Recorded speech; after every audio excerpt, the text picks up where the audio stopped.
volunteer. I thought I'd find you here by the window, waiting for something more. In the wake of Season 3, I've been giving a lot more thought to the idea of creative intent in MLP. I mentioned at one point in my Season 3 overview that reading creative intent into an animated series is quite difficult, but also that it's something I've more or less specialized in for years while writing my anime blog. I don't know that divining the creative intent behind MLP would enhance the show in any way, and in some cases proving that the creators intended for something to be seen a certain way might actually prove that the writers have failed in places.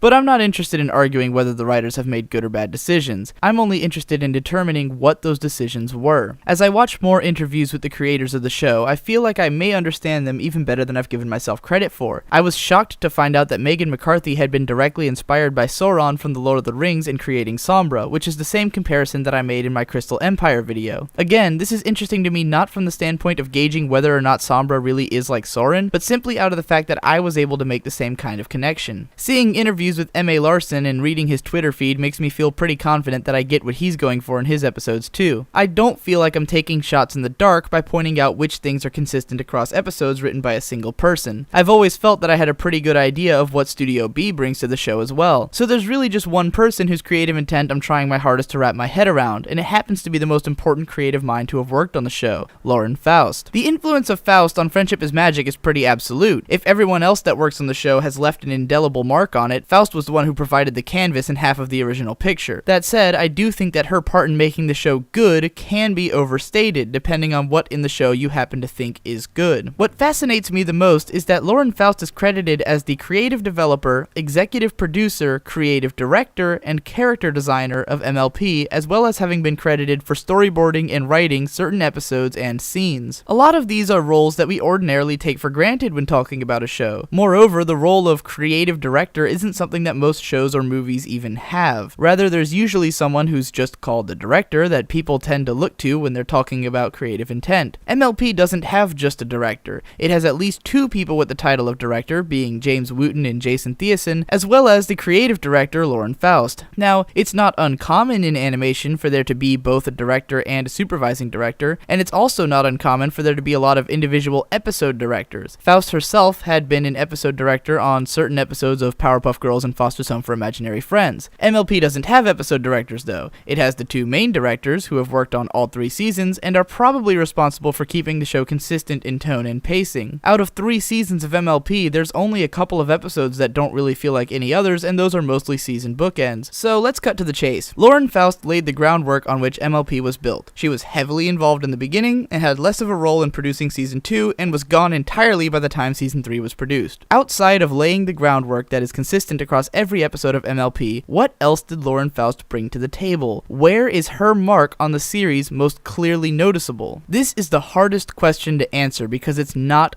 obvious. My Little Pony's animation has remained consistent, with the only change being a steady improvement. The voice acting has followed the same trend. The style of directing and the tone and pacing of the show have never changed in any significant way. There's only one really big way in which any episode of MLP seems to be different from any other, and that's in the way that each episode is written. That's why the writers seem to be so noticeable in MLP, and why I've made a habit of mentioning them when talking about each episode. This is not always true of a show. In anime, it's very rare for the writers to make a huge difference the way that they do in MLP. If I was analyzing an anime, I might talk about the influence of the studio, or a specific animator, or the original creator, or an episode director, but in MLP, the big point of interest is in the writers. And this is precisely the reason it's so hard to pick out Lauren's creative intent in comparison to the intents of the other writers. Lauren Faust has only been credited as a writer on 3 episodes. But as it happens, these episodes do stand out, and are every bit as indicative of who wrote them as the episodes by any other writer. In fact, the 3 episodes that Lauren wrote, which are the first 3 episodes of the show by the way, form a pretty clear arc, and I think identifying this arc is very telling about what Lauren wanted to do with her part in the show. Here's my thesis.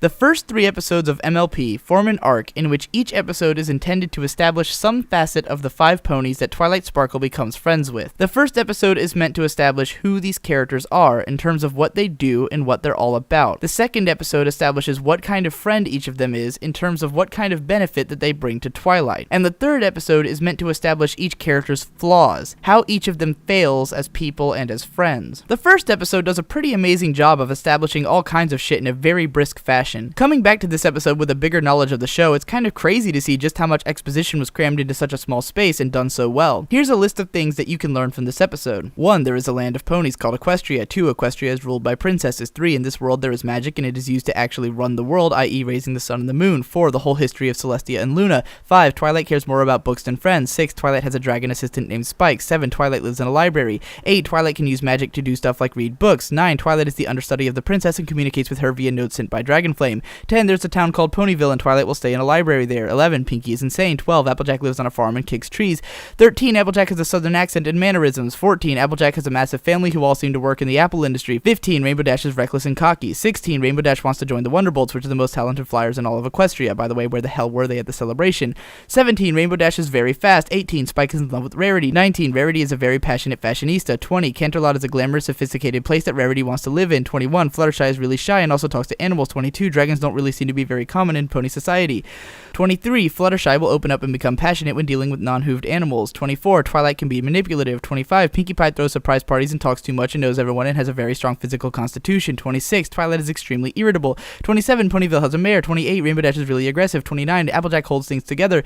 30. Pinkie Pie jokes in the face of danger, and I'm sure I've forgotten something. Episode 2 slows things down a lot, exposing way less about the world and how it works, and more focusing on providing an exciting adventure story while establishing what each of these ponies contributes to the magic that is friendship. And please note how I've chosen my words carefully here. I think it's important to realize that MLP was never trying to say that these ponies are the embodiment of whatever quality they are characterized as, but actually meant to say that they embody those aspects of friendship. What does that mean exactly? Well, for instance, I would say that the best thing that I bring to my group of friends is some element of leadership. I always play the role of the leader in my group of friends, leading what we talk about and adding some kind of officiality to the things that we try to do. It's not so much that I'm a good leader or that people really follow me, as it is that I bring that sense of togetherness to the group. Outside my group of friends, though, I very rarely take leadership roles, preferring the role of a close contributor. That's why I'm not the type to lead a collaborative effort, but I am the type to join in on one that's already been established. If one of my friends were to be in the position of Twilight Sparkle, wherein they were declaring what element of friendship each of their friends brought to the table, and they called me the element of leadership, and then you got to watch my everyday life the way that you get to watch the characters on the show, you'd probably call bullshit, just as many people have called bullshits on the elements in the show. People ask, how can Rarity represent generosity when she's so often selfish? But the point isn't that she embodies generosity itself, so much as that she brings a heavy element of generosity to the spirit of the group. You could even say that she might foster generosity within the group, kind of like a status buff to a party in an RPG. Even after clarifying all of this, though, I still think that the elements could have been presented better. The idea that Applejack represents honesty is iffy, especially because the context for Twilight saying this makes little sense. Okay, was Applejack really going to lie about the fact that it was safe to let go? Would she have been anything but honest here? If anything, it's just a weird scene because AJ didn't tell Twi why she was going to be safe. I've always thought this was a badly done and worded scene, and I think that AJ's element should have been something like dependability, especially because in the first 3 episodes, Lauren seemed to really want to represent her as the most dependable member of the group, holding everyone else together. And in the 4th episode, the entire plot was about how her stubborn pride got in the way of the dependability that she was known for. Of course, dependable is practically a synonym for loyal, which then brings us to Rainbow Dash, who I do think is very loyal. There was a great joke in Friendship is Witchcraft about how Rainbow and Applejack's elements should have been reversed, and in a way, being the element of honesty would make episodes like Read It and Weep fall more in line with episodes like Sweet and Elite, Applebuck Season, and Party of One by showing how the character's element could be flipped on its head. Still, I don't really have a problem with Rainbow Dash being the element of loyalty, nor with her scene in this episode. Applejack's is the only one that really bothers me. So anyway, without commenting too much on the specifics, we've had an episode to establish all kinds of stuff about the world and the basics of the characters, and another episode to establish what kind of friends each of the main 6 are. And this brings us to The Ticketmaster, which is an episode about failing like crazy. Before I even say anything about this episode, I must bring up the post that was written about it by my friend Misfortune Dog. In his post, Dog product questions the authenticity of the show's moral messages and dissects just how unclean and interesting the characterization of this episode really is. This post was massively influential to the way that I view and write about the characters in this show, and I consider it a must-read. I've put a link to the post in the description. It's not an easy read, but if you really want to start analyzing this show on a deeper level, it's a magnificent place to start. Seriously. Go read that shit. So anyways, in this episode, all of Twilight's friends are kinda shitty and insufferable. Applejack puts herself on a moral high horse, believing that she has the best reason to go to the gala without really stopping to take anything into consideration. Rainbow blatantly cares more about her own goals than anyone else's. Pinkie Pie doesn't even consider the idea that she is cutting off someone else by demanding to go. Rarity is somewhere between AJ and Rainbow Dash, and Fluttershy is downright manipulative. None of them has a moment of individual realization. It takes Twilight outright telling them that they're being a bunch of assholes before they shape up their behavior. It's kind of a dark episode, really, wherein Twilight is exhausted by continuous hunger and obnoxious friends who can't read the clear signs that she's uncomfortable. It wraps up in a kind of dubious lesson, though I guess the more important lesson is that friends can be forgiving of one another's crippling flaws. So, having recognized this 3-episode stretch as an establishment arc, what does this then tell us about the style of lore in Faust? To me, it seems to show that the most important thing to Faust was the realization of these characters. These episodes managed to be so focused on their goals that there's actually a lot less of the side stories and gag moments that you might get from other episodes. Some might say that this extra concentration is a good thing, but I actually think it's part of why these episodes are weaker. After all, I'm not a big fan of Friendship is Magic Part 2, nor the Ticketmaster. Both episodes have a very slow pace that just seems to drag. Friendship is Magic Part 2 did very little to endear me to the characters, and there's not a lot of cool stuff that makes it worth coming back to for me. Giggle at the Ghosty and the admittedly awesome final scene are the only parts of the episodes that I find memorable. The Ticketmaster, meanwhile, is totally forgettable, and is even among the episodes that I've seen the fewest references and memes to in the fandom. Lore in Faust created an amazing show full of amazing characters and ideas, but I kind of feel that the way she wrote the characters herself was not that engaging. Even though Lore in Faust was integral to their development, I think it was the little touches that each writer added to the characters over the course of the show that really brought them to life. Faust created an excellent springboard in these episodes. She gave the ponies the capacity to fail, and she constructed their core essence in a very careful manner to establish them with an exacting vision, but it wasn't until the other writers got their hands on the characters that they began to emerge as fully realized beings. That's why I think it's so important to recognize the creative contributions of everyone in the staff of MLP. The world would never have come to life the way it did without Studio B's dedication. The characters are not merely the designs and establishing episodes created by Lauren, but are also the expressive animations, the energetic voice work, and the varied writing of the rest of the team. I wouldn't want an Applejack or Twilight Sparkle without the marks that have been left on them by M.A. Larson, Megan McCarthy, Amy Keating-Rogers, Cindy Morrow, Meriwether Williams, Charlotte Fullerton, Dave Polsky, and Corey Powell. I could probably do without the Chris Savino marks, though. The night will last forever.